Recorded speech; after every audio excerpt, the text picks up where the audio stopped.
Caitlin Clark setting yet another viewership record. Caitlin Clark won Player of the Month last month. Caitlin Clark has now won Player of the Week. Not only AP Player of the Week, but she's won WNBA Player of the Week as well. She will not be denied. Now, normally when you win Player of the Week, you're playing your normal minutes. Usually when you win Player of the Week, you're playing 30. What happens when one player starts breaking records so often that it almost feels routine, yet every new milestone somehow leaves the entire league scrambling for answers? Caitlin Clark has done it again with another record-breaking week, another Player of the Week honor, and numbers that have everyone talking. However, the biggest surprise is not the award itself. It is what these unbelievable ratings might reveal about the future of the WNBA. Has the league reached a turning point, or is something even bigger about to happen? The face, the only face, the real face of women's basketball, period. She did it again. Caitlin Clark shattering records, creating new viewership records for USA Sports. She did it again. Y'all keep running around trying to pretend like this person's the face of the league, that person's the face of the league because they've been here for 9 years or they won a chip. That does not make you the face. The strange thing about Caitlin Clark's latest achievement is that the award itself almost feels like the least interesting part of the story.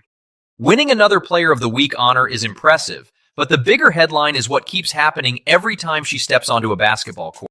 So Caitlin Clark has officially declined to compete in the WNBA All-Star Weekend 3-point contest.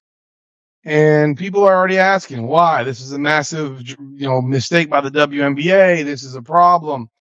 There are players that are not competing that they think should compete. And let's be real. They might be right. In fact, they probably are right. Every network that broadcasts her games seems to stumble into another ratings milestone, and every executive in sports television has to ask the same question all over again. How is one player consistently producing numbers that the league had spent years trying to reach? That question became even louder after the Indiana Fever's matchup against the Golden State Valkyries drew an average of 1.14 million viewers on USA Network. Like it. I ain't gonna hold you, man. We got to get back to this viewership, man. Caitlin Clark has broken another viewership record.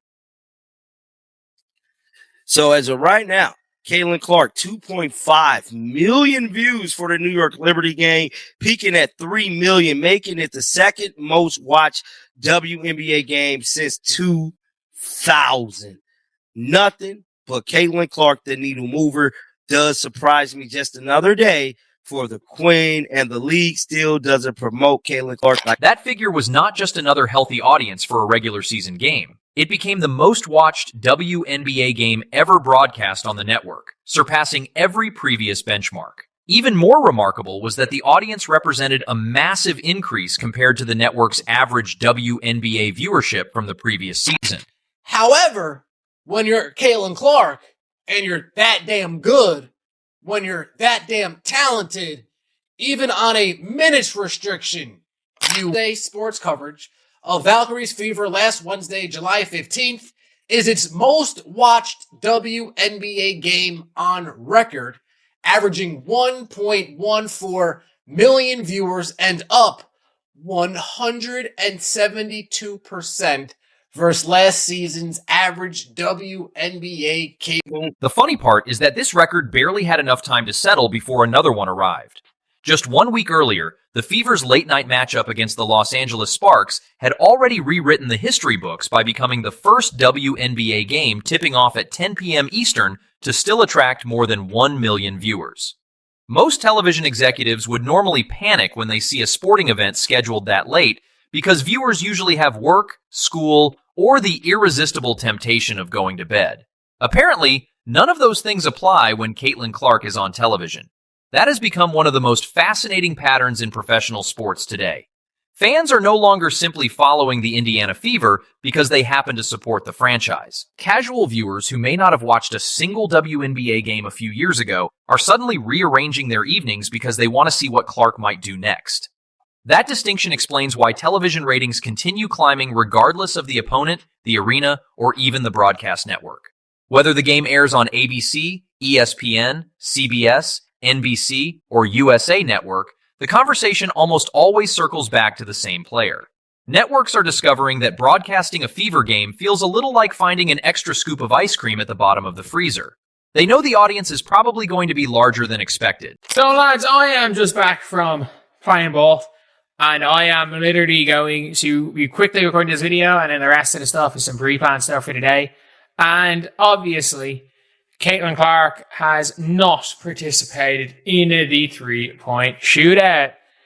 The three-point contest participants are Azzi Fudd, Marina Mabry, Ryan Hart, Natisha Heidemann, Janelle Salon, and Bridget Carlton. And one player that was not announced is was Johnny. Perhaps the most revealing detail is that the common denominator never seems to change. Every time another ratings list is released, Indiana Fever games dominate the top positions. Different opponents come and go, different storylines develop throughout the season, yet Clark remains the constant variable in an equation that keeps producing enormous audiences. That reality has fueled plenty of debates about who truly serves as the face of the WNBA. Those discussions have become some of the most passionate conversations in basketball because several established stars have built Hall of Fame-worthy careers over many seasons. Players like A'ja Wilson, Breanna Stewart, Nafisa Collier, and others have earned tremendous respect through championships, MVP awards, and years of elite performances. However, being the league's best player and being its biggest television attraction are not always the same thing. Whether someone loves her style of play, roots against her every possession, or simply wants to understand why everyone keeps talking about her, they still end up contributing to those audience numbers. Television executives are not concerned about why someone watches. They simply appreciate the fact that people are watching. Being a GOAT, what can we say here? This is courtesy of USA Sports PR. Here it says, USA Sports coverage of Valkyrie's Fever last Wednesday, July 15th, is its most watched WNBA game on record, averaging 1.14 million viewers, up 172% versus last season's average WNBA cable viewership. Ironically, some of Clark's biggest critics may be helping her popularity even more. Every heated debate on social media creates another wave of curiosity. Every controversial foul becomes another viral clip. Every argument over officiating, rankings, awards, or media coverage encourages thousands of additional people to tune in and decide for themselves. It almost feels as though Clark has accidentally discovered basketball's version of perpetual motion. Every discussion generates more attention, which creates more viewers, which leads to bigger headlines, which sparks even more discussion. That cycle is incredibly difficult to manufacture intentionally. Normally, reducing a superstar's playing time also reduces their statistical impact. Clark apparently missed that memo. Despite playing fewer minutes, she still managed to perform at a level that convinced both media members and league officials she deserved Player of the Week honors once again. That accomplishment says as much about efficiency as it does about talent, because maximizing every possession becomes even more important when every minute is carefully managed. Think about how unusual that really is. We would love to see compete in this. We're still waiting for that Caitlin Clark, Sabrina Ionescu competition. We didn't get it last year like we expected when she was in Indiana because she was injured for the All-Star game weekend. And now she is here again, and she's dealing with a lot of injuries once again. So that's something to think about. Most players accumulate impressive numbers because they spend 35 or even 40 minutes on the floor. Clark was producing elite performances while operating with fewer opportunities than many of her competitors. It is the basketball equivalent of arriving halfway through the movie and somehow still winning the award for Best Actor. During the award-winning stretch, she averaged 25 points, 7.7 assists, and more than 2 rebounds per game while continuing to stretch defenses well beyond the three-point line. Those statistics only begin to explain her influence because they fail to capture the countless possessions where defenders abandon their assignments simply because Clark crosses half court.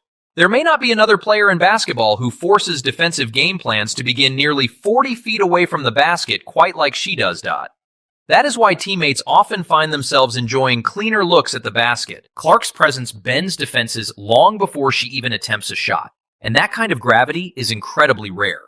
It explains why analysts frequently point out that the points she directly creates through scoring and assists barely scratch the surface of her offensive impact. If anything, this latest award feels less like a surprise and more like another chapter in a season that keeps becoming increasingly historic. The remarkable part is not that Caitlin Clark won Player of the Week. Only behind the Wake for Fever versus Aces with 2.64 million viewers on average. You are thrilling. Caitlin Clark is the common denominator in every single top watch game outside of one since she's joined the league. No matter what hate train is thrown her way, people still tune in and watch. That's all the networks care about. Be ready for 50 nationally televised games next Again. The remarkable part is that each new accomplishment somehow raises expectations even higher, leaving fans wondering whether the next game might produce another record, another unforgettable performance, or another statistic that forces the basketball world to rewrite its history books once again. What makes this season even more fascinating is that Clark's individual accomplishments no longer exist in their own little bubble. They are beginning to influence the entire trajectory of the Indiana Fever. Dot. Since Clark has settled back into rhythm, however, the Fever have started looking far more dangerous, and suddenly the conversation has shifted from simply making the playoffs to wondering how far they can actually go. That is one of the hidden benefits of having a superstar who can completely control the pace of a game. Even when she is not scoring 30 or 40 points, Clark constantly forces opponents into uncomfortable decisions. Defenses have to choose between trapping her near half court, allowing her to attack one-on-one, or collapsing into the paint and risking an avalanche of three-pointers. None of those options feel particularly appealing, which is exactly why Indiana's offense has become increasingly difficult to contain. Bam! Player of the week, Caitlin Clark, 25 points per game, 43.5% shooting, 7.7 assists, 2.3 rebounds per game. I mean, I don't know what to say anymore. The girl came in here and she is tearing this WNBA upside down. She's doing all this on a minute restriction, recovering from a back injury, playing in a system that she's not even a go-to. The system ain't designed for her. Perhaps the funniest part of watching opposing coaches prepare for the Fever is imagining the scouting meetings. Somewhere inside every film room, there is probably an assistant coach confidently saying, "We just have to stop Caitlin Clark." 5 minutes later, everyone realizes that nobody has actually figured out how to do that consistently. It is a bit like announcing that your strategy for climbing Mount Everest is simply to avoid getting tired. The idea sounds wonderful until reality decides to join the conversation. Imagine entering a race halfway through and still finishing comfortably ahead of competitors who started from the beginning. That is essentially what Clark has managed to accomplish offensively this season. Her decision-making has become sharper, her shot selection more efficient, and her chemistry with teammates continues to evolve every single week. The version of Caitlin Clark fans are watching today may not even be the best version they see by the end of the season. That thought should probably make every opposing coach reach for another cup of coffee. Then came another memorable moment when head coach Stephanie White presented Clark with her latest Player of the Week recognition in front of her teammates. The atmosphere perfectly reflected what had developed inside Indiana's locker room. And she did not get the invite. And by the way, Sophie Cunningham got the invite when she played for the Phoenix Mercury. She genuinely got the invite when she played for a different team. Caitlin Clark said, "Yeah, I'm going to go do the three-point contest a year ago." And look, I'm being very, very clear. I don't think Caitlin Clark gives a flying fuck about helping other players in this league. It's also worth remembering that this was not Clark's first weekly award this season. She has now earned multiple Player of the Week honors, while teammate Kelsey Mitchell has also collected one of her own. That means Indiana players have captured the award 3 times in a 5-week stretch, which says a great deal about how dramatically the team's fortunes have changed. Instead of discussing potential, people are now discussing production. Clark's historic resume also keeps growing at a pace that almost feels unfair. She recorded the first 40-point, 10-assist game in WNBA history, established a franchise record with a spectacular 45-point performance, and became the fastest player ever to reach 200 career three-pointers, the feat in only 74 games. Every one of those milestones would normally define an outstanding season by itself. Clark keeps stacking them together, as though she is collecting souvenirs on vacation. Awards should ultimately reflect production, consistency, and impact, and Clark continues checking every one of those boxes. That does not mean the competition is weak, because it certainly is not. The league is filled with elite veterans who have built outstanding careers and continue playing exceptional basketball. How did I miss this WNBA record? It was absolutely shattered last night. In the Fever Seattle Storm game, Caitlin Clark became the fastest player in WNBA history to make 200 career three-pointers. The old record, held by Katie Smith, did it in 81. Caitlin, just 74 games. 7 games faster than one of the greatest shooters the league has ever seen. She came into the game needing 3 threes to reach this milestone, knocked down the record-breaking shot in the second quarter, and then just kept on. The challenge for voters is that Clark's statistical production is now accompanied by an influence that extends well beyond the box score. She affects television ratings, ticket demand, merchandise sales, media attention, and the overall visibility of the league in ways that are difficult to ignore. There are very few athletes in any professional sport who can honestly claim that an entire broadcast schedule feels different because of their presence. That is why the upcoming stretch after the All-Star break feels so significant. The timing could not be better for Indiana. That possibility should excite Indiana fans because a healthy Caitlin Clark changes everything. She stretches defenses farther than almost anyone in professional basketball. She creates transition opportunities from seemingly impossible passes. She turns ordinary possessions into highlight reels with one perfectly timed assist or one logo three-pointer that leaves the opposing crowd completely silent. More importantly, she has developed an undeniable confidence that spreads throughout the roster. Teammates play faster, cut harder, and shoot with greater belief because they know the ball can find them at any moment. Before I get too amped up, big shout to Kelsey Mitchell. If Clark doesn't get Player of the Week, it should go to you. I keep telling y'all, man, them assists change a lot of things. Clark is contributing over 40 points a game. Over 40 points a game. You can't turn your head from that. And Kelsey's only averaging 3 more points than her. So when you look at it stat-wise, Clark is going to get it all day, all night, in all reality, B. She does too much all the way around the board. You know what I'm saying? But I do want to say, the league as a whole also benefits from this momentum. Record-breaking audiences are not just good news for one player or one franchise. They strengthen television partnerships, attract additional sponsors, encourage greater investment, and expose new fans to the WNBA. Every record that falls today has the potential to create bigger opportunities for every player tomorrow. That is why these viewership milestones matter so much. They are not simply impressive numbers posted on social media for a few hours before everyone moves on to the next headline. Considering everything that has already happened, betting against her feels like volunteering to lose money.